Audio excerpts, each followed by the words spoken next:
बढ़ते हैं अगले क्वेश्चन की तरफ। अगला क्वेश्चन क्या बोलता है, uniform solid spherical ball is rolling down a smooth incline plane from a height h. The velocity attained by the ball when it reaches the bottom of the inclined plane is v. If the ball is now thrown vertically upward with the same velocity v, the maximum height to which the ball will rise.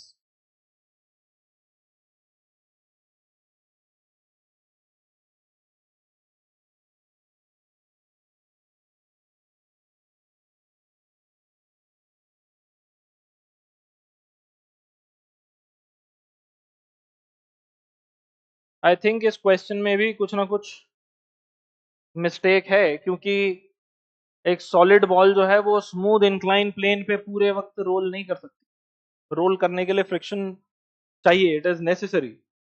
तो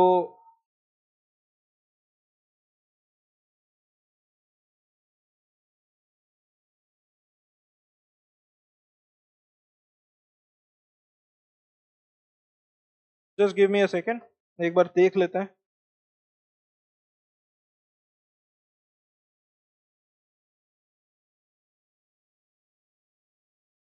तो इस question में correction करो। सबसे पहला चीज जो important correction है, ये स्मूथ नहीं होगा, ये होगा रफ इंक्लाइन प्लेन। क्योंकि स्मूथ इंक्लाइन प्लेन पे तो स्लिपिंग होगी, रोलिंग नहीं होगी। ठीक है, अब क्वेश्चन ठीक है। A uniform solid sphere is rolling down a rough inclined plane from a height h. ठीक है, तो एक प्लेन है, एक एक सॉरी सॉलिड स्फीयर है, उसको एक इंक्लाइन प्लेन से रिलीज किया गया। इस इंक्लाइन प्लेन की हाइट कितनी है, h। और ध्यान रखो ये रफ इंक्लाइन प्लेन होना चाहिए, वरना ये स्फीयर रोल नहीं करेगा, ये सिर्फ स्लिप करेगा। रफ होना जरूरी है, फ्रिक्शन होना जरूरी है, तभी रोल करेगा। The velocity attained by ball when it reaches the bottom of the inclined plane is v. अब जब ये यहां से यहां पहुंच जाती है बॉल, तो इसकी वेलोसिटी v हो जाएगी। ओके, अब क्योंकि ये रोल कर रहा है और वेलोसिटी v है, तो कुछ ना कुछ रोटेशन भी करेगा, किसी ना किसी एंगुलर वेलोसिटी ओमेगा से भी घूम रहा होगा, क्योंकि ये गोल घूमता हुआ लुढ़कता हुआ नीचे आएगा। ठीक है, तो ये तो है पहली सिचुएशन। अब आगे क्या बोला है इन्होंने, if the ball is now thrown vertically upward with the same velocity. इसी वेलोसिटी से अब हमने क्या करा, इस बॉल को ऊपर फेंका। ठीक है, तो वो पूछ रहे हैं बताओ मैक्सिमम हाइट जो है वो कितना होगा। इस हाइट को मैं एक्स बोल देता हूं एक बार के लिए। तो वो पूछ रहे हैं इस हाइट की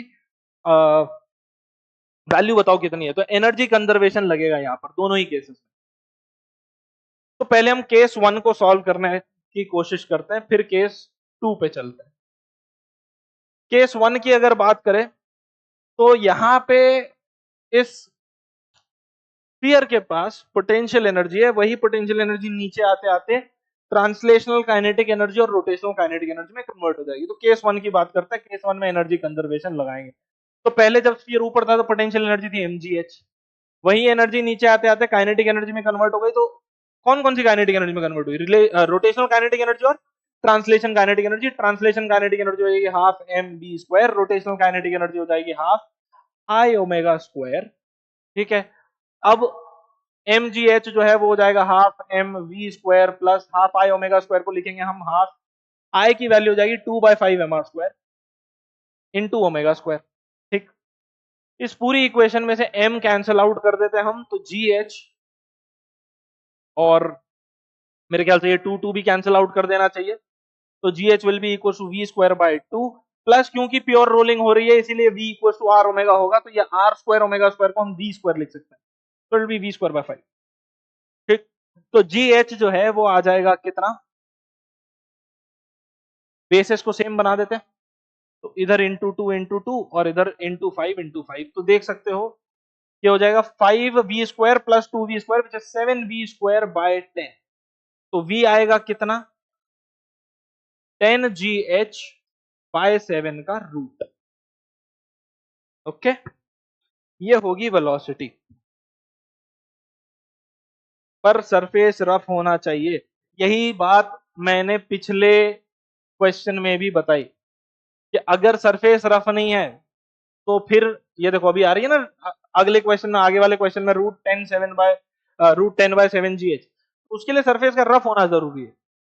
ठीक है, अब बात करते हैं केस 2 की। आपने केस 2 में इतनी वेलोसिटी से ऑब्जेक्ट को ऊपर फेंका तो उसकी जो नीचे काइनेटिक एनर्जी थी वो पोटेंशियल में कन्वर्ट हो गई ऊपर जाते जाते। तो क्या इसको हम ऐसे लिख सकते हैं, हाफ mv² बराबर mgx।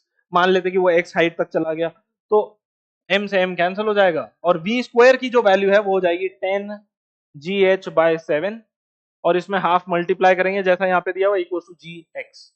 ठीक, तो अगर g से g कैंसिल करते हैं, 2 से ये 10 कैंसिल करते हैं तो 5 आ जाएगा, तो x will be equal to 5h/7। तो 5h/7 will be the answer. पर याद रखना ये तभी होगा जब सरफेस रफ हो। अगर सरफेस स्मूथ दे दी होती तो सबसे पहली चीज तो रोलिंग ही नहीं होती, और दूसरा केस क्या होता फिर कि v जो है ना वो सॉरी जो x है वो h के बराबर आता उस केस में। ठीक है, तो इसीलिए ये जो एरर है मॉड्यूल में उसको